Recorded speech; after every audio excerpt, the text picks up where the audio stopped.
இறைவாக்கு வாழ்வின் விளக்கு.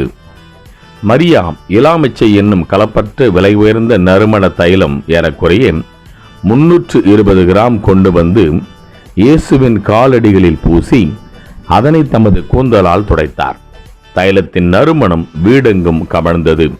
யோவான் நற்செய்தி 12ஆம் அத்தியாயம் 3ஆம் திருவார்த்தை. சுருக்க விளக்கம்.